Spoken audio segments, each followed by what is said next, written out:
Hello friends, स्वागत है आपका हमारे यूट्यूब चैनल विद्यार्थी संघर्ष में। आज हम एनसीईआरटी हिस्ट्री क्लास 6 का लेसन 3 पढ़ेंगे। पिछली वीडियो में हमने लेसन 2 पढ़ा था। उसमें हमने आखेटक खाद्य संग्राहक लोगों के जीवन के बारे में, वे कैसे पत्थरों से औजार बनाते थे और जहाँ पर वे औजार बनाते थे उनको उद्योग स्थल कहा जाता था। और धीरे धीरे उन्होंने फसलों के बारे में जानकारी हासिल की, थोड़ा थोड़ा फसलों को दानों को बटोरना शुरू किया।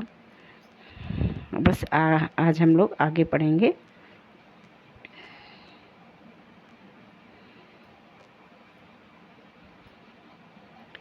इसमें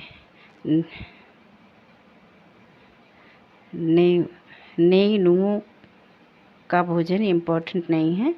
लेसन है संग्रह से उत्पादन तक, यानी भोजन संग्रह से उत्पादन तक, विभिन्न प्रकार के भोजन। आज हमें अपने भोजन का अधिकांश हिस्सा उगाई गई फसलों और पाले गए पशुओं से मिलता है। अधिकांश भोजन हमें किससे मिलता है? अनाजों से, और जो पशु हम पालते हैं उनसे दूध, घी, दही मिलता है। भिन्न भिन्न फसलों को उगाने के लिए भिन्न भिन्न जलवायु की आवश्यकता पड़ती है। जैसे धान की खेती के लिए गेहूं या जौ की तुलना में ज़्यादा पानी की आवश्यकता ज़रूरत पड़ती है। यानी अगर जिस क्षेत्र में पानी की मात्रा कम रहती है या पानी जहाँ ज़रूरत नहीं होता है, कम होता है, तो वहाँ पे धान की खेती नहीं हो पाती है सूखे क्षेत्रों में। इसीलिए हम देखते हैं कि किसान विशेष फसल विशेष क्षेत्रों में ही उगाते हैं। यही नहीं, पशुओं को भी अपने अनुकूल वातावरण की आवश्यकता होती है। उदाहरण के तौर पर हम देखते हैं कि सूखी और पहाड़ी जलवायु में मवेशियों की तुलना में भेड़ या बकरियां अधिक सहजतापूर्वक जीवित रह सकते हैं। यानी सूखी और पहाड़ी जलवायु में मवेशियों की तुलना में भेड़ या बकरी अधिक सहजतापूर्वक जीवित रह सकते हैं। पर जैसा कि तुमने अध्याय 2 में पढ़ा है, स्त्री पुरुषों ने अपने भोजन का उत्पादन हमेशा नहीं किया। यानी वो पहले वे उत्पादन करना नहीं जानते थे, पशुओं को पालना भी नहीं जानते थे। खेती और पशुपालन की शुरुआत। अध्याय 2 में हमने पढ़ा है कि दुनिया की जलवायु बदलती रही है। साथ ही लोग जिन वनस्पतियों और पशुओं का भोजन के रूप में इस्तेमाल करते थे वे भी बदलते रहे हैं। लोगों का ध्यान कुछ बातों की ओर गया, जैसे खाने योग्य वनस्पतियां कहाँ कहाँ मिल सकती हैं, बीज कैसे अपनी डंठल से टूटकर गिरते हैं, गिरे बीजों का अंकुरण और उनसे पौधों का निकलना आदि। इसी तरह उन्होंने पौधों की देखभाल करनी शुरू कर दी होगी। पहले तो उन्होंने जाना कि वनस्पतियां कहाँ कहाँ मिलती हैं, फिर उन्होंने देखा कि बीज कैसे डंठल से गिरता है, और फिर उन्होंने गिरे हुए बीजों का अंकुरण देखा कि जो बीज ज़मीन में गिर गया वो अपने आप अंकुरित होके उगने लगा, और उनसे पौधों का निकलना, ये सब देखते रहे। इसी तरह उन्होंने पौधों की देखभाल करनी शुरू कर दी होगी। चिड़ियों और जानवरों से पौधों की सुरक्षा की होगी ताकि वे ठीक से बढ़ सकें और बीज पक सकें। इस प्रकार धीरे धीरे वे कृषक बन गए होंगे। उन्होंने सीखा कि पहले जो बीज हैं वो कैसे अपने डंठल से, कहाँ कहाँ वनस्पतियाँ मिलती हैं और कैसे अपने डंठल से अलग होते हैं, फिर अंकुरित होते हैं नीचे गिर के, उसके बाद पौधे उससे निकल आते हैं। फिर उन्होंने देखा कि अब इस पौधों की देखभाल करेंगे तो इस चिड़ियों से बचाएंगे तो इनसे दाने हमें प्राप्त हो सकेंगे। इस प्रकार धीरे धीरे वे कृषक बन गए।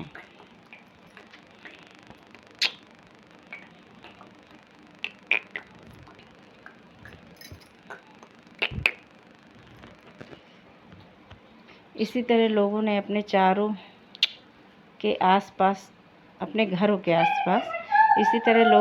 घरों के आसपास चारा रखकर जानवरों को आकर्षित कर उन्हें पालतू बनाया होगा।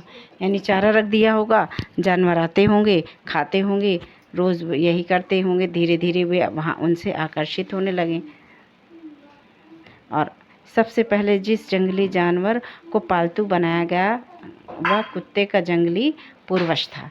यानी क्वेश्चन आता है कि कौन से जानवर को सबसे पहले पालतू बनाया गया, तो कुत्ते को सबसे पहले मानव ने पालतू बनाया। धीरे धीरे लोग भेड़, बकरी, गाय और सूअर जैसे जानवरों को अपने घरों के नज़दीक आने को उत्साहित करने लगे। जैसे जैसे उन्होंने उनके महत्व को समझा होगा तो उन्हें उत्साहित करने लगे होंगे कि ऐसे जानवर झुंड में रहते थे और ज़्यादातर घास खाते थे। अक्सर लोग अन्य जंगली जानवरों के आक्रमण से इनकी सुरक्षा किया करते थे और इस तरह धीरे धीरे वे पशुपालक बन गए होंगे।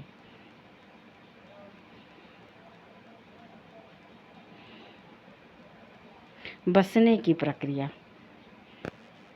लोगों द्वारा पौधे उगाने और जानवरों की देखभाल करने को बसने की प्रक्रिया का नाम दिया गया। यानी लोगों ने जो पौधे उगाना और जानवरों की देखभाल करना सीखा उसे क्या कहा गया? बसने की प्रक्रिया। क्या कहा गया? उसे बसने की प्रक्रिया कहा गया। बसने की प्रक्रिया। सबसे पहले पालतू किसे बनाया उन्होंने? तो कुत्ते को जो आज के कुत्ते का जंगली पूर्वज कहा जाता है। ये पौधे तथा जानवर अक्सर जंगली पौधों तथा जानवरों से भिन्न होते हैं। इसकी वजह यह है कि बसने की प्रक्रिया की दिशा में अपनाए गए पौधे या जानवरों का लोग चयन करते हैं। उदाहरण के तौर पर लोग उन्हीं पौधों तथा जानवरों का चयन करते हैं जिनके बीमार होने की संभावना कम हो। यही नहीं, लोग उन्हीं पौधों को चुनते हैं जिनसे बड़े दाने वाले अनाज पैदा होते हैं, साथ ही जिनकी मजबूत डंठलें अनाज के पके दानों के भार को संभाल सके। ऐसे पौधों के बीजों को संभाल कर रखा जाता है ताकि फिर से उगाने के लिए उनके गुण सुरक्षित रख सकें। उन्हीं जानवरों को आगे प्रजनन के लिए चुना जाता है जो आमतौर पर अहिंसक होते हैं, यानी जो मारते नहीं हैं। ऐसे जानवरों को प्रजनन के लिए चुना जाता था। इसीलिए हम देखते हैं कि पाले गए जानवर तथा कृषि के लिए अपनाए गए पौधे जंगली जानवरों तथा पौधों से धीरे धीरे भिन्न होते हैं गए। मिसाल के तौर पर जंगली जानवरों की तुलना में पालतू जानवरों के दांत और सींग क्या होते हैं? छोटे होते हैं। पालतू जानवरों के दांत और सींग क्या होते हैं? छोटे होते हैं जी। बसने की प्रक्रिया पूरी दुनिया में धीरे धीरे चलती रही। यह करीब 12,000 साल पहले शुरू हुई। वास्तव कब शुरू हुई बसने की प्रक्रिया? 12,000 साल पहले शुरू हुई। बसने की प्रक्रिया 12,000 साल पहले शुरू हुई।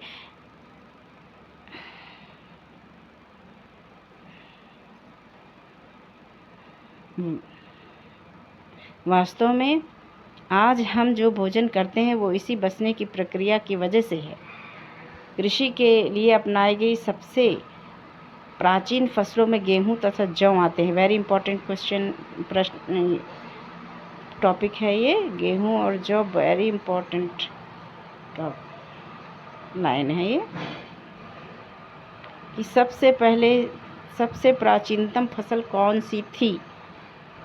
4 ऑप्शंस दे देंगे, गेहूं तथा जौ, गेहूं तथा चावल, इस तरह से 4 ऑप्शन आपको देंगे जिनमें से सबसे प्राचीनतम फसल है आपकी गेहूं और जौ। ये कई एग्ज़ाम्स में प्रश्न आए भी हैं। एक नवीन जीवन शैली।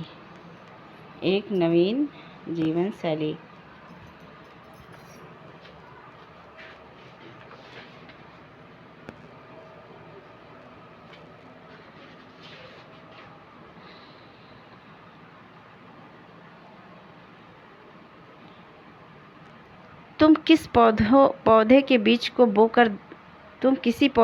को बोकर देखो, तुम पाओगी कि इसे विकसित होने में कुछ वक्त लगता है। इसमें कुछ दिन, महीने या फिर साल तक लग सकता है।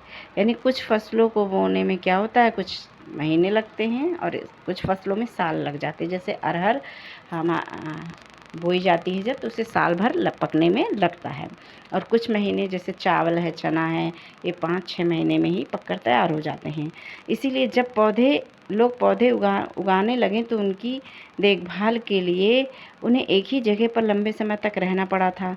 बीज बोने से लेकर फसलों को पकने तक पौधों की सिंचाई करने, खरपतवार हटाने, जानवरों और चिड़ियों से उनकी सुरक्षा करने जैसे बहुत से काम शामिल थे। कटाई के बाद अनाज का उपयोग बहुत संभाल कर करना पड़ता था। अनाज को भोजन और बीज दोनों ही रूपों में बचाकर रखना आवश्यक था। अब उन्हें वही अनाज और बीज उगाने लगे, अब भोजन भी बनने लगा को भोजन के रूप में और बीज के रूप में। अब उन्हें इकट्ठा भी करना था, रखना भी था, भंडारण भी करना था। उसके लिए उन्हें किस चीज़ की आवश्यकता पड़ेगी, कमेंट बॉक्स में ज़रूर बताइए। इसीलिए लोगों को इसके भंडारण की बात सोचनी पड़ी। बहुत से इलाकों में लोगों ने मिट्टी के बड़े बड़े बर्तन बनाए, टोकरियाँ बुनी या फिर ज़मीन में गड्ढा खोदा।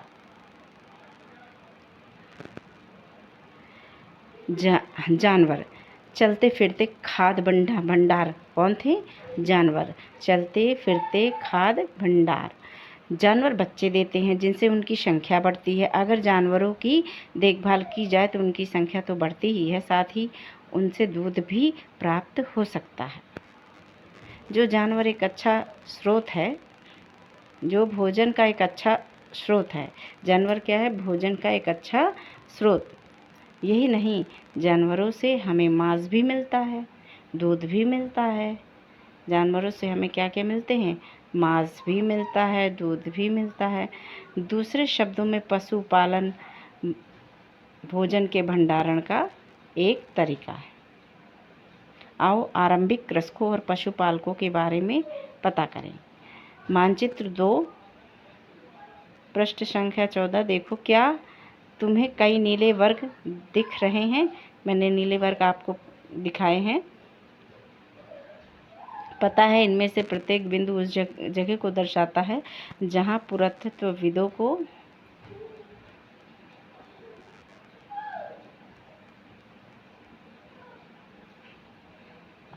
शुरुआती कृषकों और पशुपालकों के होने के साक्ष्य मिले हैं।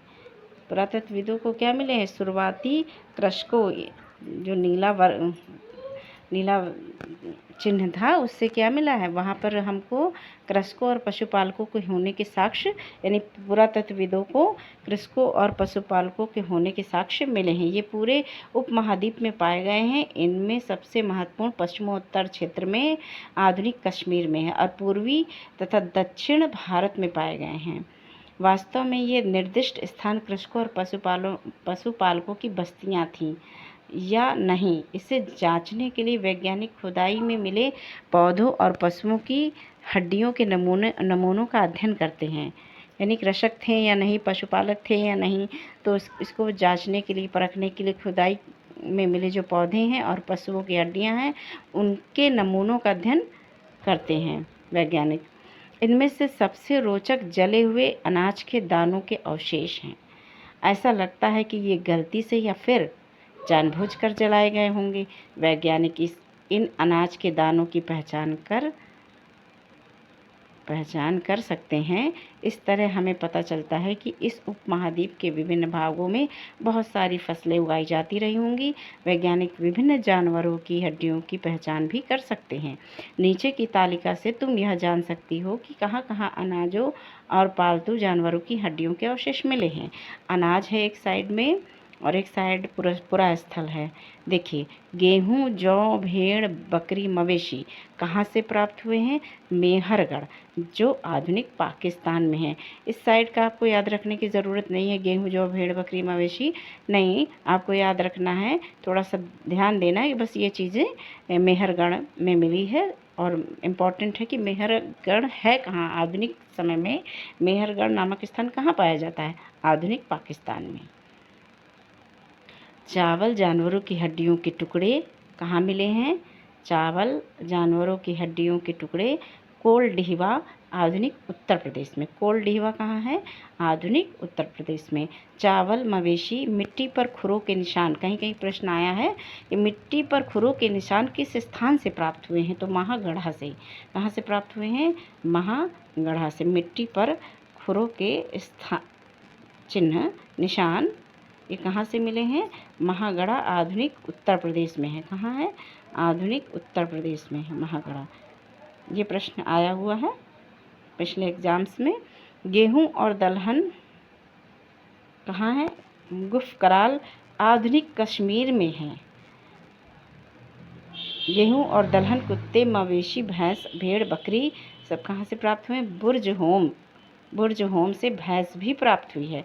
हमने गाय तो देखी है पर भैंस भी प्राप्त हुई है। कहाँ से? बुर्जहोम से। बुर्जहोम से। कहाँ है बुर्जहोम? आधुनिक कश्मीर में है। आधुनिक जो कश्मीर है वहाँ पर है, पाया जाता है यह स्थान। गेहूँ हरे चने जौ भैंस बैल कहाँ? चिरांद में भी मिले हैं। कहाँ है चिरांद? आधुनिक बिहार में। ज्वार बाजरा मवेशी भेड़ बकरी सुअर हल्लूर। हल्लूर कहाँ है? आधुनिक आंध्र प्रदेश में। काला चना ज्वार बाजरा मवेशी भेड़ सुअर पयमपल्ली आधुनिक आंध्र प्रदेश में। ये कहाँ है पयमपल्ली?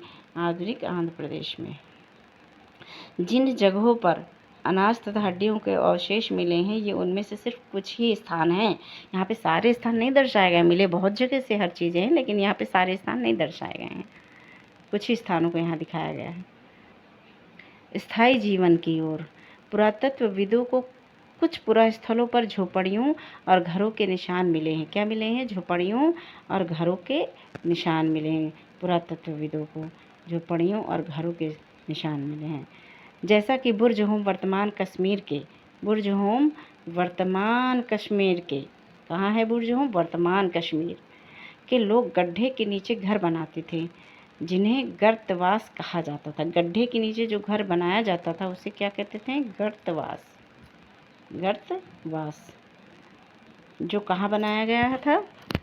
आधुनिक कश्मीर बुर्जहोम में बने पाए गए हैं। यानी हमें गर्तवास के साक्ष्य कहाँ से मिले हैं? बुर्जहोम जो आधुनिक कश्मीर में है। बुर्ज गड्ढे के नीचे घर बना होता था। गर्तवास, गर्त मीन्स गड्ढा होता है, वास मीन्स घर, तो गर्त के नीचे जो घर बना होता है गड्ढे के अंदर उसे हम गर्तवास कहते। इनमें उतरने के लिए सीढ़ियाँ होती थीं, इससे उन्हें ठंड के मौसम में सुरक्षा मिलती होगी। कश्मीर में ठंड होती है, गर्तवास इसलिए बनाए जाते थे जिससे वो ठंड से बच सकें होगी।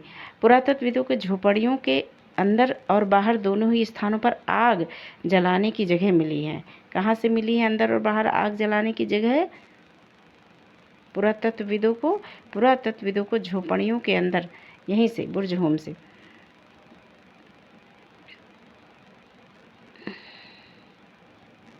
पुरातत्वविदों को झोपड़ियों के अंदर और बाहर दोनों स्थानों पर आग जलाने की जगह मिली। ऐसा लगता है कि लोग मौसम के अनुसार घर के अंदर या बाहर खाना पकाते होंगे। एक गर्तवास का चित्र बनाओ। बहुत सारी जगहों में से पत्थर के औजार भी मिले हैं। बहुत सारी जगहों से क्या मिले हैं?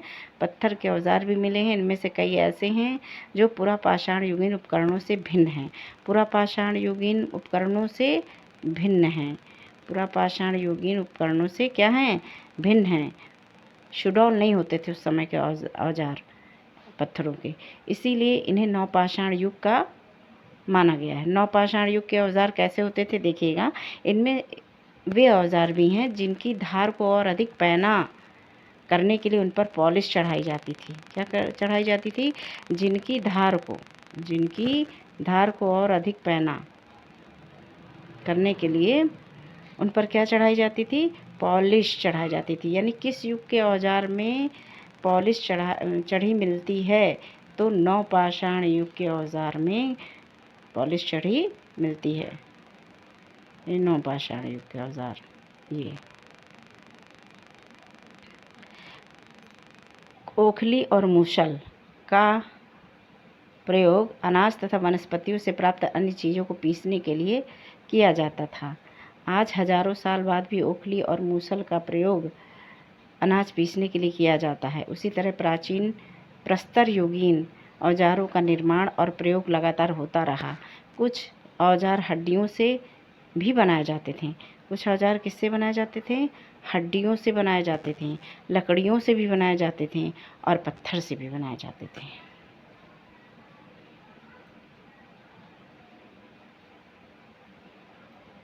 ये देखिए, नवपाषाण युग के कुछ उपकरण। इनकी तुलना पृष्ठ 13 अध्याय 2 पर दिखाए गए उपकरणों से करो। तुम्हें इनमें क्या क्या समानताएं और भेद दिखाई देते हैं। देखिए, चमकदार दिख रहे हैं और पॉलिश किए हुए दिख रहे हैं और पैने भी दिख रहा है, शुडौल भी दिख रहे हैं, आकार भी इनका अच्छा दिख रहा है। नवपाषाण युग के पुरास्थलों से कई प्रकार के मिट्टी के बर्तन मिले हैं। नवपाषाण युग के पुरास्थलों से क्या मिले हैं? मिट्टी के बर्तन मिले। अन्य स्थलों पे उस समय भी मिट्टी के बर्तन मिले हैं, पाषाण युग में भी। लेकिन ये जो मिट्टी के बर्तन मिले हैं ये अलंकृत हैं। कभी कभी इन पर अलंकरण भी है। बर्तन जो मिले हैं नवपाषाण युग के पुरास्थलों से कई प्रकार के मिट्टी के बर्तन मिले हैं। कभी कभी इन पर अलंकरण भी किया जाता था। क्या किया जाता था? अलंकरण, यानी डिज़ाइन भी बनाई जाती थी। कोई बर्तन बना दिया जाता था और इस पर अंदर डिज़ाइन बना दी जाती थी, इसी को अलंकरण। बर्तनों का उपयोग चीज़ों को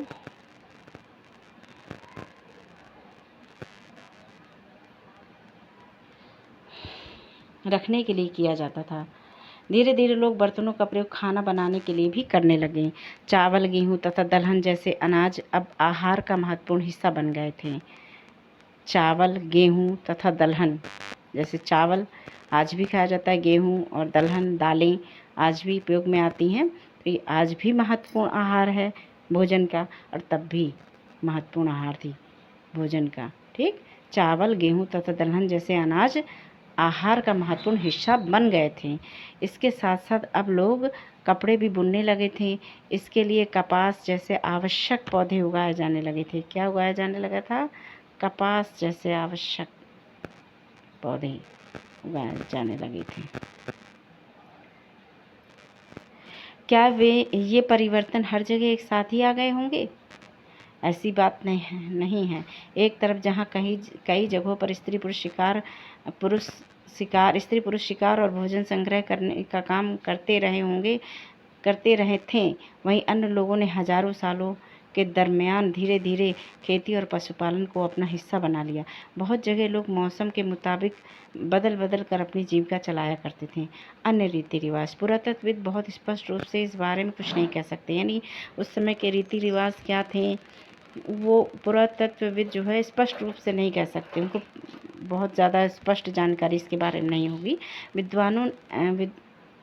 विद्वानों ने ऐसे किसानों का अध्ययन किया है, इनमें प्राय कृषक और पशुपालक समूह में रहते हैं, जिन्हें जनजाति कहते हैं। कृषक और पशुपालन जो समूह में रहते थे, एक साथ समूह में रहते थे, उन्हें क्या कहा गया है? जनजाति। क्या कहा गया था? जनजाति कहा जाता था। विद्वानों ने पाया कि ये लोग कुछ ऐसे रीति रिवाजों को मानते हैं जो संभवतः पहले से ही प्रचलित रहे हैं। अब जनजाति देखिए, प्रायः जनजाति के लोग छोटी छोटी बस्तियों में रहते थे। कैसे रहते थे? छोटी छोटी बस्तियों में रहते हैं। ज़्यादातर परिवार एक दूसरे से संबंधित होते हैं और इस तरह के परिवारों के समूह मिलकर जनजाति का निर्माण करते हैं। जनजाति के सदस्य शिकार, भोजन संग्रह, खेती, पशुपालन और मछली पकड़ने जैसे पेशे अपनाते हैं। अक्सर महिलाएं खेती का सारा काम करती हैं। इसमें ज़मीन तैयार कर बीज बोने, पौधे की देखभाल करने से लेकर फसल काटने तक का काम शामिल है। बच्चे पौधों की देखभाल करते हैं और चिड़िया और जानवरों को दूर भगाते हैं ताकि वे पौधों और फसलों को नुकसान न पहुंचाएं। महिलाएं फसल दाबकर अनाज कूटती पीसती हैं। पुरुष आमतौर पर पशुओं के बड़े बड़े झुंडों को चराते हैं, जबकि बच्चे छोटे झुंडों को चराते हैं। यहाँ जानवरों की सफाई का दूध निकालने का काम स्त्री पुरुष दोनों मिलकर करते हैं। उसी तरह दोनों मिलकर बर्तन बनाने, टोकरियाँ बुनने, औजार तथा झोपड़ियाँ बनाने का काम भी साथ साथ करते हैं। गाना, नाच और घरों की सजावट भी उनकी ज़िंदगी का एक अहम हिस्सा है।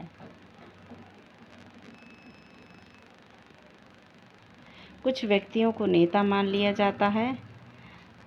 वे अनुभवी वृद्ध व्यक्ति, नौजवान योद्धा या फिर पुरोहित हो सकते हैं। यानी वयस्क महिलाओं को भी उनके ज्ञान तथा अनुभव के लिए विशिष्ट सम्मान दिया जाता है। जनजातियों की सांस्कृतिक परंपराएं बहुत समृद्ध तथा विशिष्ट होती हैं। इनमें उनकी भाषाएं, संगीत, कहानियाँ तथा चित्रकारी भी शामिल है। उनके अपने देवी देवता होते हैं। जमीन, जंगल, घास के मैदान तथा पानी पूरे कुनबे की संपत्ति मानी जाती है, जिनका उपयोग सभी एक साथ करते हैं।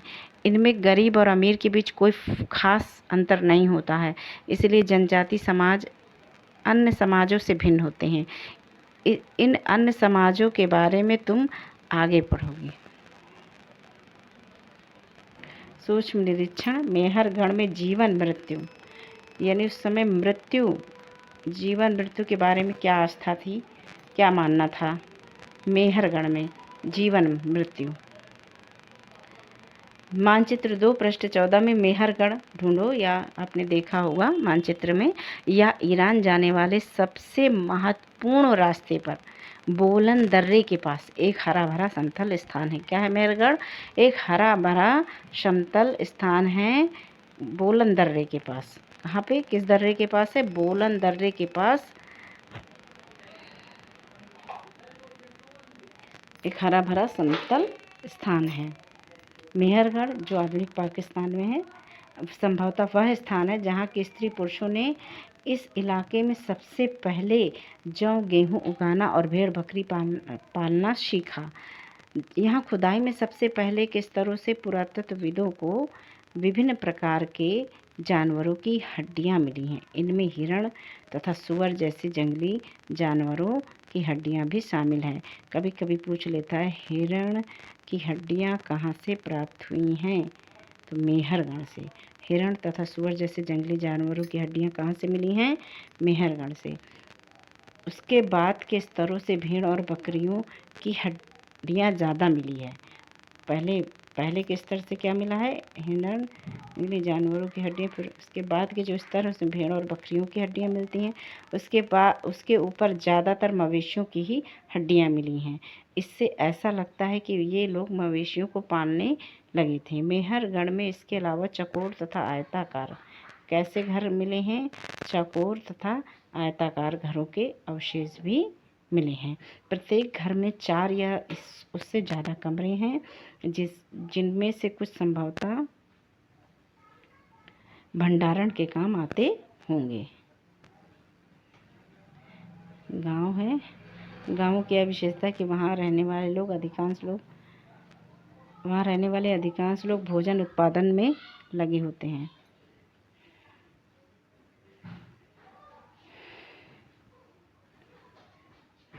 मृत्यु के बाद सामान्यतः मृतक के सगे संबंधी उसके प्रति सम्मान जताते हैं। लोगों की आस्था है कि मृत्यु के बाद भी जीवन होता है, इसीलिए कब्रों में मृतकों के साथ कुछ सामान भी रखे जाते थे। मेहरगढ़ में ऐसी कई कब्रें मिली हैं। ऐसी कई कब्रें मिली हैं। एक कब्र में एक मृतक के साथ एक बकरी को भी दफनाया गया था।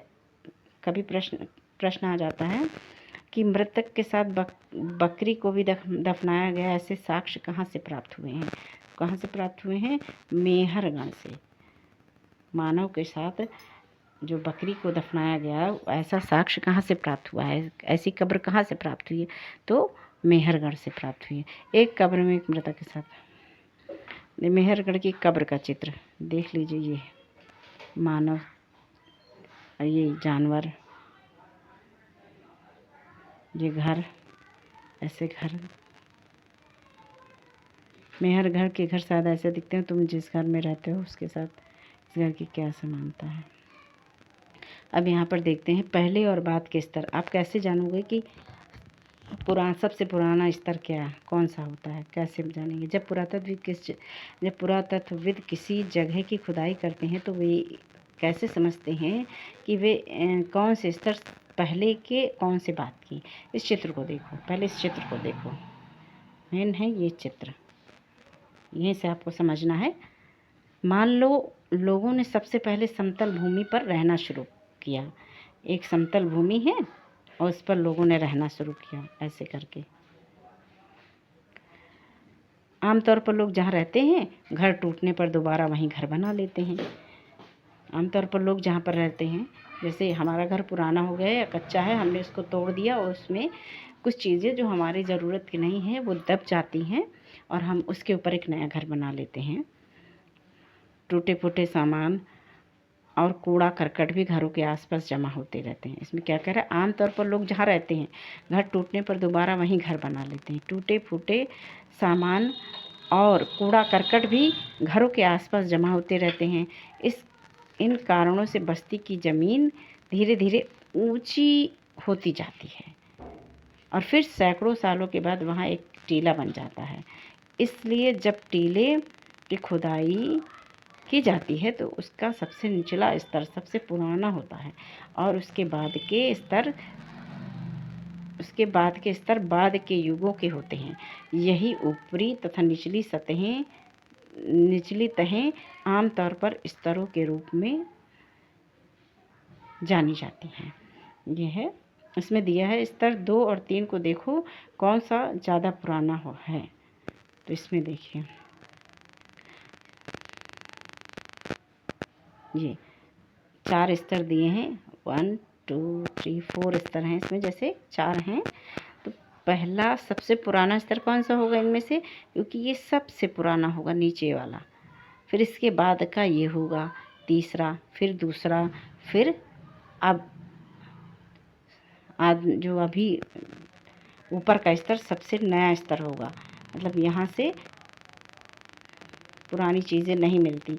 सबसे पुरानी चीज़ें कहाँ से प्राप्त होंगी, स्तर 4 से प्राप्त होंगी।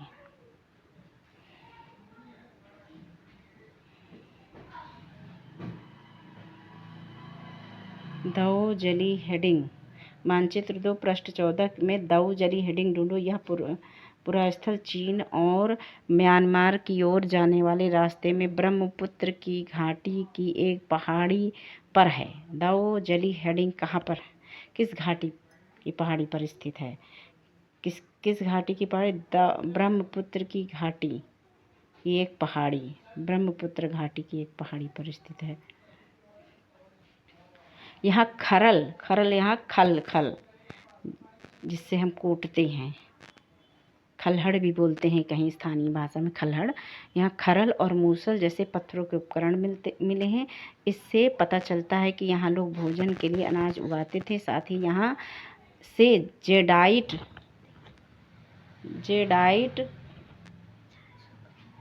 पत्थर भी मिला है। कौन सा पत्थर मिला है?